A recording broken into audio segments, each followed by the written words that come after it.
Welcome to GraphiteHub's interview series, a series dedicated to all things graphite. Today we're joined by Shaun Verner, CEO of Syrah Resources. So welcome, Shaun. Thanks very much, Harry. Pleasure to be here. Great, awesome. So, Shaun, at the moment, at the top of mind for all graphite investors is the outcome of the US election. So, given Trump's recent election victory, what are your kind of initial thoughts on how this kind of might reshape the landscape of the graphite market? Well, I think the graphite market and the anode market are a pretty challenging place to be at the moment, despite some strong EV demand growth.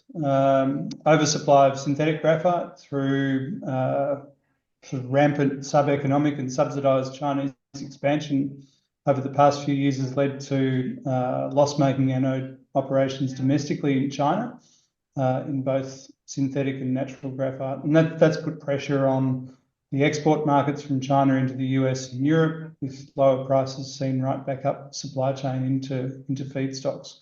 So, whilst the current US administration's DOE and other government programs have been very positive for overall EV and battery demand, and for capacity development funding, the domination of the supply side by China has been really tough.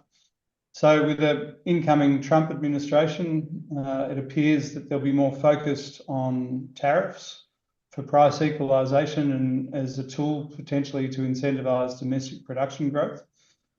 And it's important to remember that the 2016 Trump administration had a really clear focus on alternatives to China's supply for critical minerals and supply chain security. So I think, in short, we see that there's potential positives in the incoming administration, but the focus shifts from demand side incentives probably to more supply side actions, and it might take some time for clarity to emerge on that. Yeah, no, awesome. And so maybe if we jump into that in a bit more detail, kind of to the policy side of things. So, we've seen Trump not only kind of criticize the Inflation Reduction Act, but kind of more specifically, kind of in relation to Section 30D, those tax credits. But at the same time, as you mentioned, there's the potential for up to 60% tariffs on US imports from China. So, clearly with China being the main supplier of graphite, that's going to have quite a big impact on the market. So, I guess, how do you see these kind of conflicting dynamics impacting Syrah and the wider graphite market? It appears that the 30D tax credits for EV purchases will be wound back to some extent, but it's not yet clear, I think, how quickly that can happen. But there are other important IRA measures like the production tax credits, capital tax credits, funding support, which have been really beneficial for EVs, for battery and input materials capacity developments. And it's important to understand that these programs have provided really strong economic and employment outcomes, and those have largely been in historically Republican or swing states. So we see that those types of programs are likely to see continued support. The development of battery and critical minerals production capacity is also super important for supply chain security. And obviously, Syrah is the first integrated natural graphite anode materials supplier in the US. So we expect to be able to continue to benefit from those programs now as we produce, and potentially in future as we expand as well. With regard to tariffs, any increase in the cost of imported materials into the US will benefit the competitiveness of our local sale of anode material in the US. And we've always focused on trying to be as close to being OPEX competitive as we can with China. So any higher cost competing product coming in as a comparison point will be helpful for us.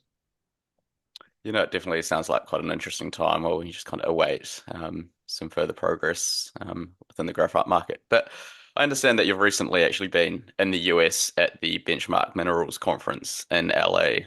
So, quite a topical time. So I guess what kind of were you hearing on the ground there in regards to the EV market and specifically graphite? Yeah, the number one takeaway is that battery materials across the board are really challenging at the moment. You've got Yeah. oversupply issues in lithium, in cobalt, nickel, graphite, prices are down, and most of that's been driven by Chinese development. So, asset quality and development stage are critical differentiators.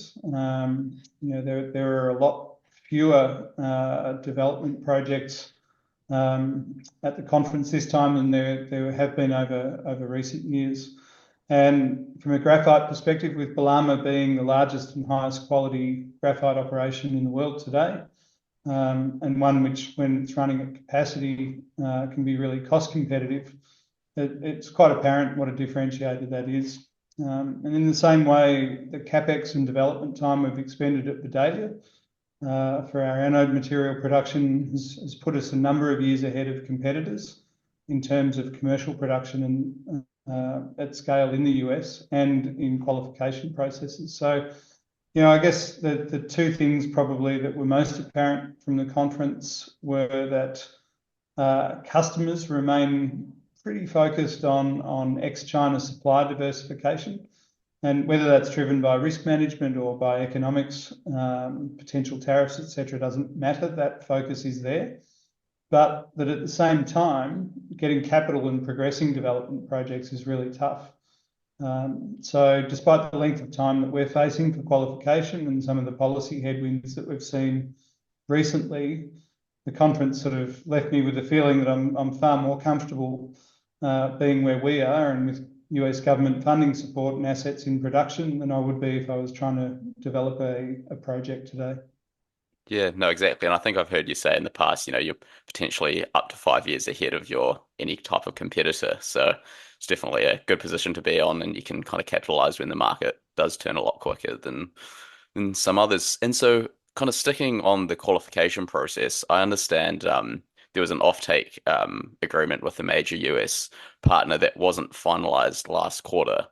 So do you think the election results and some stability in the market might provide some movement in this kind of agreement? Yeah, I'll speak generally, I guess, rather than specifically about that agreement. But Yeah, there's no doubt that election uncertainty was a drag on the completion of contracts. But as I said earlier, what's clear is that ex-China supply development and second sources of materials are priorities for OEMs and battery manufacturers. And the policy measures have more dictated the speed at which decisions around that type of contracting is progressed. So, for example, in May this year, when the transition rule was implemented, granting OEMs an additional 2 years to source graphite anode materials from China whilst they could remain eligible for the consumer tax credits, we saw a decrease in the urgency to source anode locally almost straight away in the US. The upcoming change in administration has seen a pretty immediate uptick in interest, given the potential for tariffs to be increased on Chinese imports, or the potential for China to use its export license controls to potentially limit supply into the US if trade tensions rise. So I think the finalisation or the completion of the election will see a greater degree of policy certainty. It may not be immediately implemented, but people will have a view on it, and that'll probably see that offtakes progress more quickly again. yeah.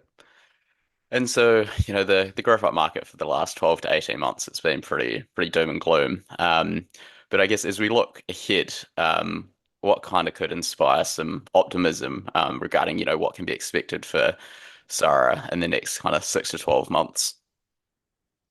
Well, the thing that we're obviously massively focused on is revenue out of both Balama and Vidalia. And I think at Balama, the development of ex-China demand for fines through customers like BTR in Indonesia, POSCO in South Korea, even Westwater in the US.